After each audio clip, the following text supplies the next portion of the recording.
शिक्षा विज्ञान प्रविधि तथा विज्ञान प्रविधि मन्त्री माननीय देवेन्द्र पौडेलज्यू, नेपालका लागि चिनिया राजदूत महामहिम हाउ याङछी, काठमाडौँ विश्वविद्यालयका उपकुलपतिज्यू तथा रजिस्ट्रारज्यू, त्रिभुवन विश्वविद्यालयका उपकुलपतिज्यू र विश्वविद्यालय परिवार, चिनिया पाहुनाहरू, भद्र महिला तथा सज्जनवृन्द, सुङचिङ च्याउवे पुचा हाउयाङछी तासकस्या Catmandu tasoe hayo Tribun tasoe dan ling tauran Kovelaiting Newsaman Sansaman Xiao Hao Kathmandu विश्वविद्यालयद्वारा आयोजना गरिएको माओत्तुङका कविता टिप्पणी र विवेचना नामक पुस्तक सार्वजनिक गर्ने समारोहमा मलाई निम्तो दिनुभई आफ्ना केही धारणा राख्ने अवसर दिनुभएकोमा आयोजकलाई हार्दिक धन्यवाद दिन्छु। नेपालका मूर्धन्य संस्कृतिविद तथा शताब्दी पुरुष सत्यमोहन जोशीबाट माओत्तुङका कविता अनुवाद गराई नेपाली पाठक समक्ष प्रस्तुत गरेकोमा काठमाडौँ विश्वविद्यालय कन्फ्युसियस इन्स्टिच्युटको प्रशंसा गर्दछु।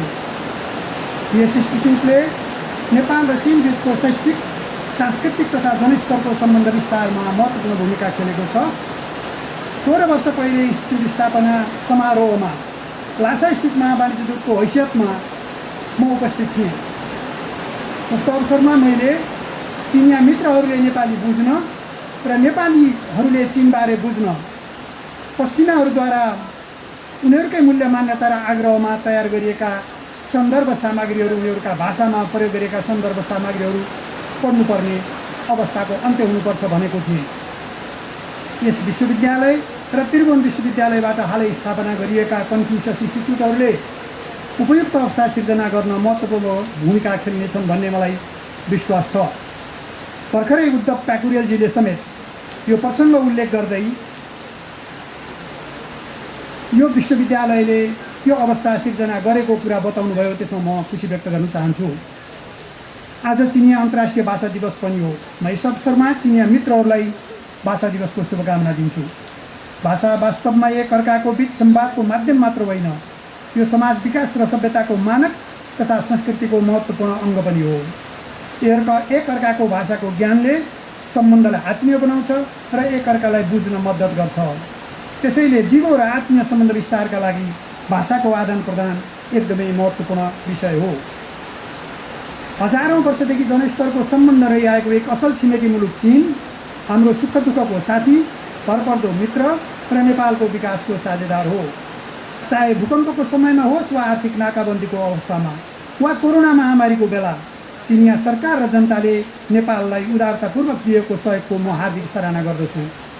कोरोना महामारीमा सबभन्दा धेरै जीवनदायी औषधि र सामग्री तथा खोप दिने मुलुक चीन नै हो। पञ्चशीलका आधारमा शान्तिपूर्ण सहअस्तित्व र सार्वभौम समानताका आधारमा व्यवहार गर्ने चीन र नेपालको विकासको एउटा सहयोगी मित्र पनि हो। म यो उदारतापूर्वक चिनिया सहयोगको पनि प्रशंसा गर्दछु। नेपालले चीनको संवेदनशीलताको ख्याल गर्दै एक चीन नीतिको दृढतापूर्वक पालना गरेको छ र भविष्यमा पनि गर्नेछ।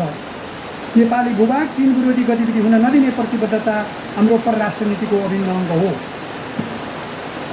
टाढाको नातेदारभन्दा नजिकको साथी आपद विपदको बेलामा बढी काम लाग्छ भन्ने नेपाली उखान चीनमा पनि प्रसिद्ध छ। विश्वको आर्थिक वृद्धिमा झन्डै 1/3 हिस्सा योगदान गर्ने आर्थिक महाशक्ति चीनले अगाडि सारेको साझा समृद्धिको अवधारणामा आधारित बेल्ट एन्ड रोड इनिसिएटिभबाट नेपालले पर्याप्त लाभ लिन सक्छ भनेर नै हामीले त्यस सम्बन्धी समझदारी पत्रमा हस्ताक्षर गरेका हौँ। अब द्विपक्षीय संयन्त्रहरूलाई क्रियाशील बनाउँदै BRI लगायत राष्ट्रपति सी जिनपिङको सन् 2019 अक्टोबरमा भएको नेपाल भ्रमणको अवसर र विगत 6 वर्ष यता भएका सम्झौता तथा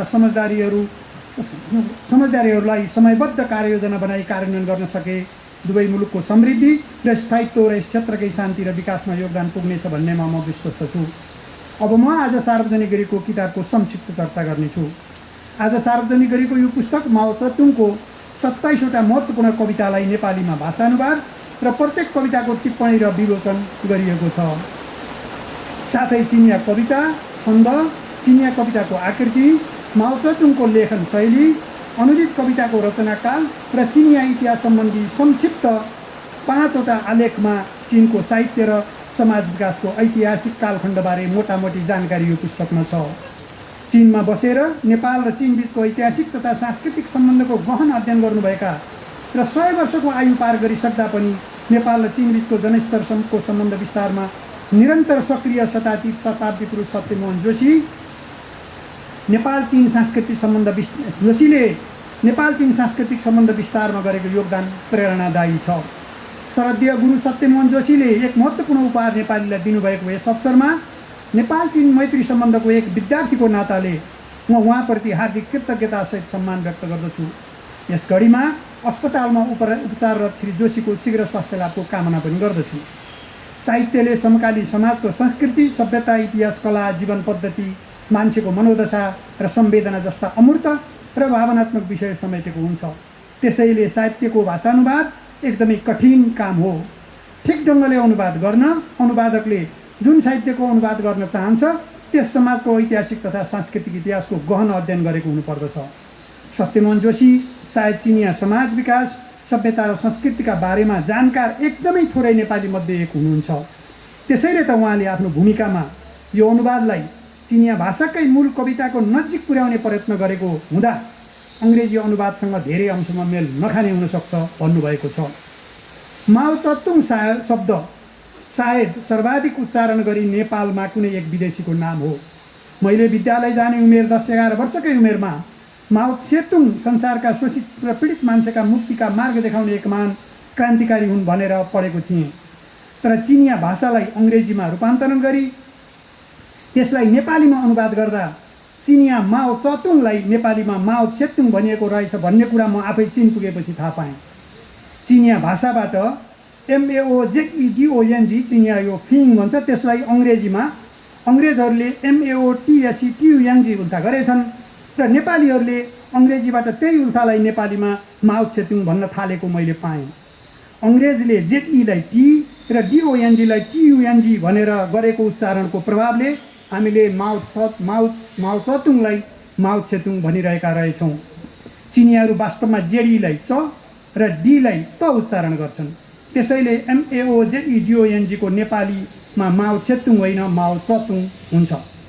चिनिया साहित्यको नेपाली अनुवाद अङ्ग्रेजीबाट गर्यो भने यस्तै गल्ती हुन सक्छ। यति थाहा पाएपछि हामी भन्न सक्छौँ यो साहित्य अनुवाद कति कठिन काम थियो। 4000 वर्षभन्दा पुरानो सभ्यता बोकेको चीनको करिब 3300 वर्ष पुरानो अभिलेखित लोक साहित्यिक कृति गीतहरूको पुस्तक सचिङ चीनको प्रागैतिहासिक सभ्यताको प्रमाण र चिनिया पद्य साहित्यको नेपाली पद्य साहित्यसँग मेल खाने एउटा विषय छन्द परम्पराका बारेमा यो पुस्तकमा उल्लेख छ।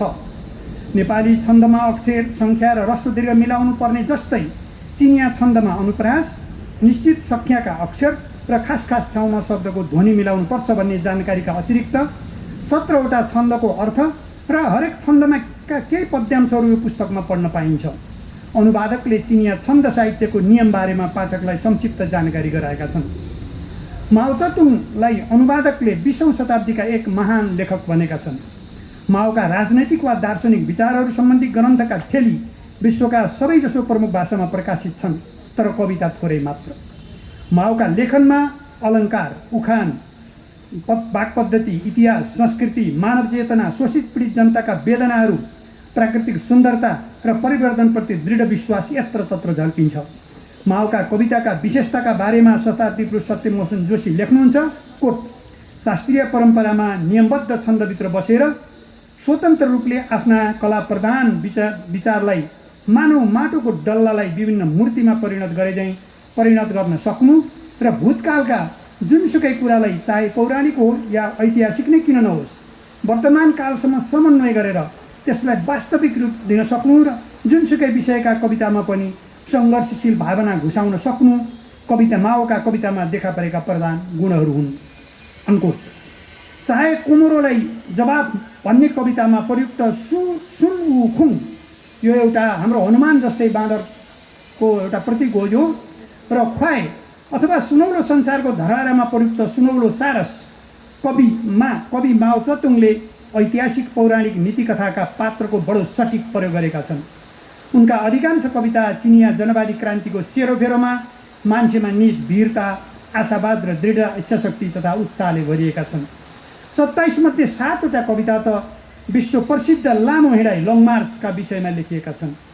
समग्रमा भन्नुपर्दा यो पुस्तक चिनको प्राचीन साहित्य, 20औं शताब्दीको पूर्वार्धको चिनको राजनैतिक र सामाजिक अवस्था, चिनिया जनवादी क्रान्ति, चिनको पद्य साहित्यको विकासक्रम एवं माओ त्से-तुङको काव्यिक व्यक्तित्वको झलक हो।